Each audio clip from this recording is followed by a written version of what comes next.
All right, the Karnataka government seems to be in a tough spot. They've got to ensure that the 5 guarantees that they've promised to the people at large, attributed largely to their victory in the state, must be delivered. And so they're doing all that they can to smooth or rather streamline their finances in such a manner where it appears some departments are feeling sidelined. And that includes the SC/ST department here. Now, Siddaramaiah government has been pulled up by the National Commission for Scheduled Castes, issuing a notice to the government asking for a detailed explanation on why the government has decided to divert nearly 15,000 crores that's meant for SC/ST welfare funds, diverted towards promises and the guarantees assured by the Congress government in the state. Of course, at this point, the National Commission underlining that it's its responsibility to monitor and safeguard the rights of the SC/ST, and welfare is important to them, that their share cannot be taken away. And so 7 days has been given to the Karnataka government to come up with a response. BJP calls this pickpocket, says the Congress government talks about Dalit upliftment, but this is nothing but stealing from the Dalits. Here's more.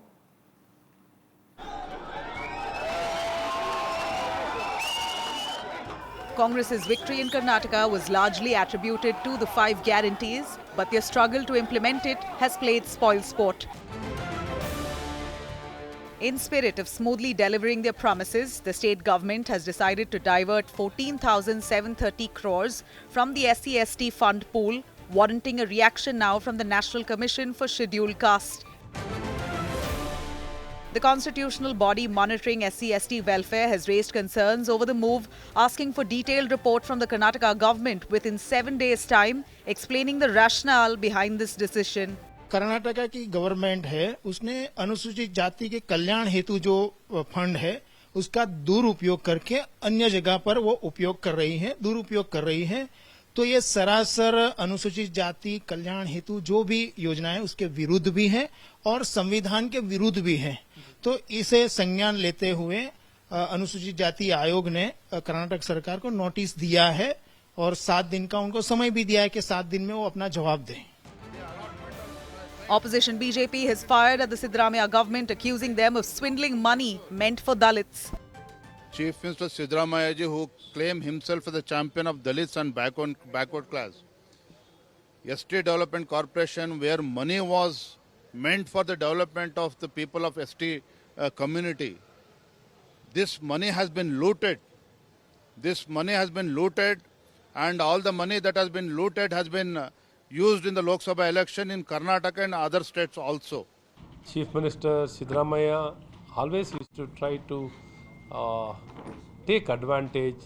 He has now misused the SC/ST funds for the guarantee scheme.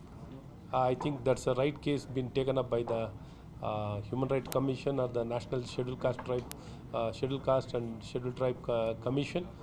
I think that's a right direction, and I think the issue should be picked up by them and necessary action should follow. Congress government argues this isn't diversion of funds, as the money will still be used for people from the SC/ST communities, citing guarantees for all. It is shame on the National Secretary. If the National Secretary is there, let it issue to the central government. See, we have brought a law. Whatever money we are spending to the same community people. We have made a law in this state that this percentage of money we are going to spend to the concerned this one.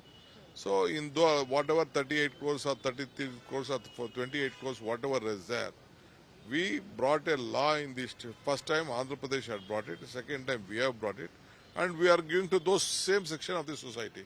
What's wrong in it? There is nothing wrong in it. We are not utilizing that money for any other purpose. For yes, our guarantee definitely that money in all these programs, the SC/STs are also there. So I don't think there's a misuse. But all the money which has been given will be spent to SC/ST only. Karnataka government recently has been working on overdrive, implementing several measures to improve its finances to fund their guarantees. Sales tax on petrol and diesel has been hiked. Guidance value of all properties has been revised. Milk prices have increased. The government has gone a step further to rope in Boston Consulting Group at a cost of 9.5 crores for 6 months to effectively strategize and plug leakages in revenue collections. The 5 guarantees costs the state exchequer 36,000 crores in 2023-24 alone. Bureau Report, India Today. All right, there you have it. Big guarantees demand big money. And the Congress government in Karnataka is doing all that it can to try and work things out financially. They're trying to divert funds from the SC/ST bank to see if they can push for those guarantees, basically ensure that people are able to benefit from those guarantees adequately. But is it right to divert funds in such a manner? Let me cut across to our correspondents, Sagai Raj and Anaka Keshav, who's been very closely tracking these developments. Sagai, over to you first. We're looking at the National Commission who he pulls up the Karnataka government saying that this is basically depriving and compromising with the welfare initiatives of the SC/ST. It's a constitutional body and they say that it's their right to monitor and ensure that the issue is taken up. They've asked for a proper explanation in 7 days' time to why this decision was made. Have you heard extensively from the Congress netas on what was their rationale behind this move? See, the Congress is justifying that they are the one who bought the law, where the money, whatever is being allotted for that particular ministry, that is SC/ST ministry, will be used only for that particular ministry. Whereas when it comes to other ministries, they can even divert the remaining fund. For an example, there is a budget of 50 crore rupees, and they can spend up to 45 crore rupees, and 5 crore rupees can be diverted to the other ministry. But when it comes to ST/ST, they cannot divert the money, and that is the law which was initially inducted in Andhra Pradesh, and subsequently it was been brought in Karnataka, and now it has been implemented. The Congress is justifying, saying that whatever the funds which is being used in the SC/ST, it is only for the SC/ST members, especially the community members. So for an example, if you register yourself for Griha Lakshmi, you're a woman. So SC/ST of Griha Lakshmi beneficiary will get the fund through SC/ST fund from that particular ministry, whereas the government will allot the fund, and that particular fund will go through SC/ST to a SC/ST beneficiary of that particular ministry.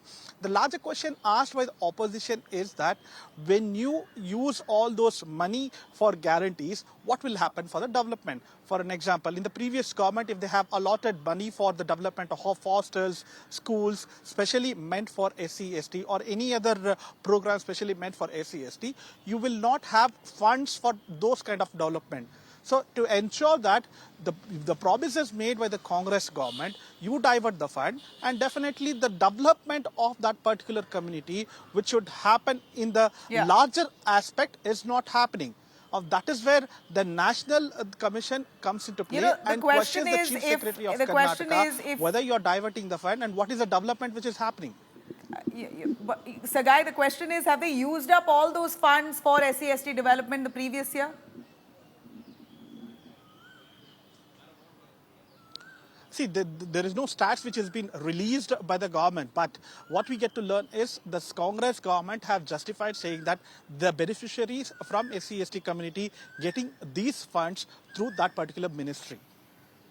Okay. So guys, stay with us and take it with Anagha on the Dalits, the SC/ST community at large. Have they opposed to this move and decision by the government? Anagha, would you want to tell us more on the reaction from the actual beneficiaries? We know this is politically, it's a hot topic with the BJP firing at the Congress, saying that they are pickpocketers. They call themselves a Dalit, pro-Dalit party, but this is what they do to Dalits.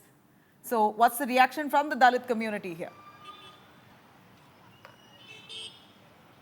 Well, Nabila, so far this has only taken a political turn with the fact that the National Commission for Scheduled Caste has interfered. But on ground, the Dalits or people from the SC/ST communities have not really given a reaction on this statement because, you know, as far as this issue is concerned, this is just only merely politics. So at this point, including the BJP in the state and at the centre, including the National Commission for Scheduled Caste, they've taken cognizance of this, questioning Siddaramaia's financial decision and his financial prudence, questioning if this this is really right, because the fund that is allotted for the development of SC/STs is now being diverted to fulfill your poll guarantees. So essentially, this is nothing but only merely politics that is playing out at, at this point. And interestingly, BJP has also stood firm on its ground that they will take up this issue as well in the upcoming assembly session that's going to start on July 15. This is going to be one of the most prime talking points for the opposition BJP in Karnataka to pick up and question the government about their financial decisions. Anagha, thanks very much. Sagai, thank you as well for that. Well, we know that this is also linked in a way to the Valmiki's alleged scam, which currently even the ED has jumped into probe. And on that, I have some big news coming in.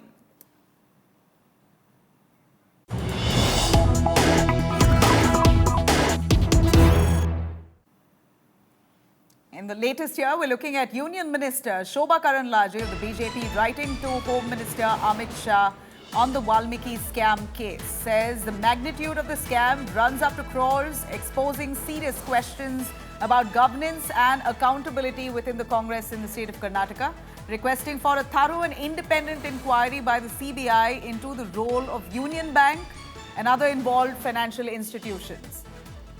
Meanwhile, the Congress says that CID, SIT, both investigating the case. What was the need for ED to jump in? It clearly looks politically motivated. Remember, the allegations are that nearly 187 crores was taken out of the Valmiki board, which was meant for ST, Scheduled Tribes upliftment, and diverted through different means and channels to several unidentified, unknown IT companies, and then a bank in Telangana as well, that it was routed through, to which now the BJP Neta Shobha Karandlaje says it's a much larger scam than what meets the eye, asking for intense investigation and independent inquiry by the CBI into the role of several financial institutions, including the Union Bank, to which the money may have been channeled. We're looking at the Congress now refuting these allegations, saying it's politically motivated ED that's investigating the case. It was unwarranted because the government too was doing their job. But the Congress now admits and agrees that there was indeed a scam within the Valmiki board, and they're willing to probe into it. They have no intention to cover up. Here's what Deputy Chief Minister D.K. Shivkumar has said. See, already the CBI has authority to come on any bank scheme. Already investigations are being going on by the SIT. We don't want to cover up, or we don't want to protect anyone. Anyone may be. But we know that what is the fact also, we know that. Mischief has been placed. We want the money to be recovered. I think already the SIT is in the process. I think there was no need of ED to enter in this issue. But yes, CBI has provision to enter. When our government has formed SIT, we are having that one. They have been inquiring, calling them for interrogation also. And the ED, I think, was politically motivated, because when our government has been doing this, why ED has to come now? If something was not going on, there was no inquiry, then it would have been different. All right, there you have it. ED is investigating the case. In fact, there are two Congress MLAs. One, Nagendra, was an ex-minister of the same department who are currently being probed intensely. It's very likely that there could be arrests that could follow. We are, of course, keeping our spotlight on that story.